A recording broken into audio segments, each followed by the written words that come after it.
ننګرهار کې د نوي هوایي ډګر د جوړېدو چارې د نقشې خلاف او له ټاکل شوي ځایه 6 کیلومتره لرې پیل شوي چې مسوولین یې وايي د چاردیوالۍ کارونه یې 25 سلنه بشپړ شوي دي.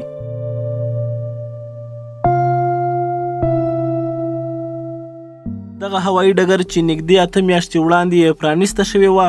او چارواکو ویلي وو چې دغه ډګر به 3 کلونو کې ګټې اخیستنې ته وسپاري، خو هغه ځای کې چې پرانيسته شوې وه اوس له هغه ځایه لرې کارونه شروع دي. د ننګرهار او لغمان ولایتونو ترمنځ د ګمبيري په دښته کې د نړیوال هوایي ډګر د جوړېدو هڅې پیل شوي، خو هغه چې له کلونو راهیسې ورته د ختیځو 4 ولایتونو خلک په تمه وو، له دې تمې سره بیا هم کارونه د سرویس شوي ځای خلاف روان دي.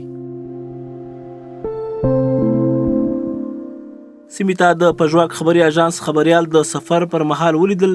چې کارونه د نقشې خلاف او له خپل ټاکل شوي ځایه 6 کیلومتره لرې بله ساحه کې روان دي.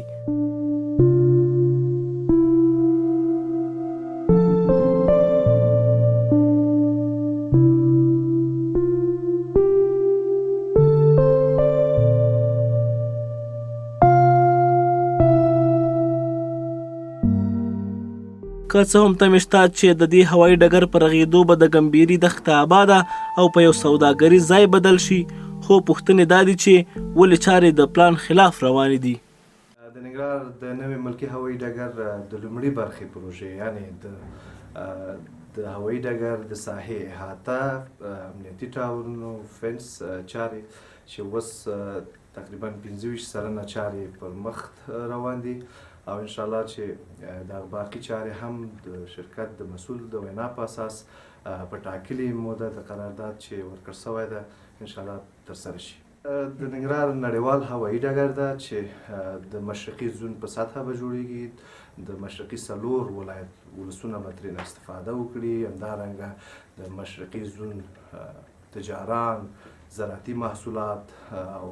نور اموال چې ده د همدغه میدان څخه به سیمې هیوادونو ته او نور ځایونو ته انتقال شي چې په نړیوالو سټنډردونو برابر نړیوال هوایي ډګر به جوړ شي انشاءالله. او همدارنګه نورې چارې چې اساسي تاسیسات دي د میدان هوایي یعنی کریټیکل ایلیمنټس دي لکه رانوی شو، د الوتکې ځغاسلیک، ټیکس وی او همدارنګه ترمینل په روان مالي کال کې زموږ د مرکزي ادارې له لوري نه په پلان کې نیول شوی ده له خیره چې په خپل وخت سره به انشاءالله چارې پیل شي او انشاءالله په نړیوال معیارونو برابر یو ملکي هوایي ډګر به د مشرقي ټولو ولسونو لپاره آماده شي.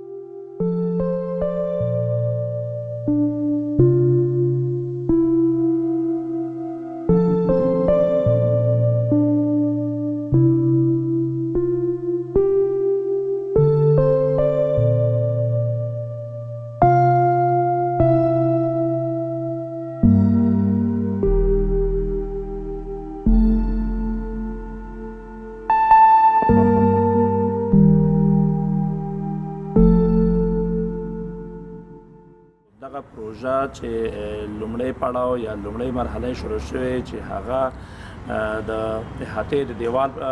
مرحله ده چې په دې کې تقریبا 11,350 متره طول دی د دې دیوال احاطې چې هغه لاندې ټول کانکریټ لري، مشخصات البته او بیا فنسوال دی. دې کې 14 ګاټاور دي، یو د نکوی دی، نور د ساحې هموارکاري ده. د دې پروژې قیمت تقریبا 9.9 میلیونه افغانۍ دی چې د هوایي چلند د خپلواکي ادارې لخوا نه دغه پروژه په قرارداد ورکړل شوې او د اولې مرحلې مسؤلیت زما سره دی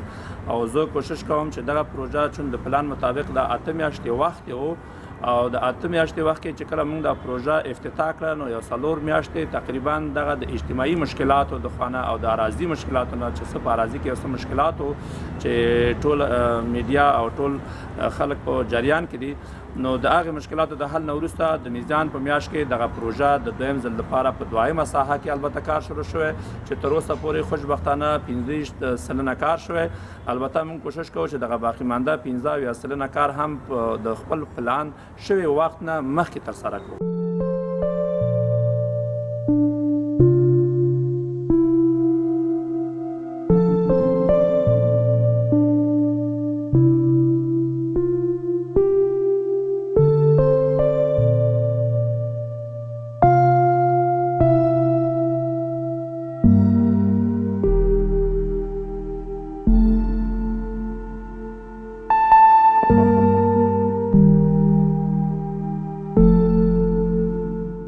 پژواک خبري اژانس د پیښو رښتینې هنداره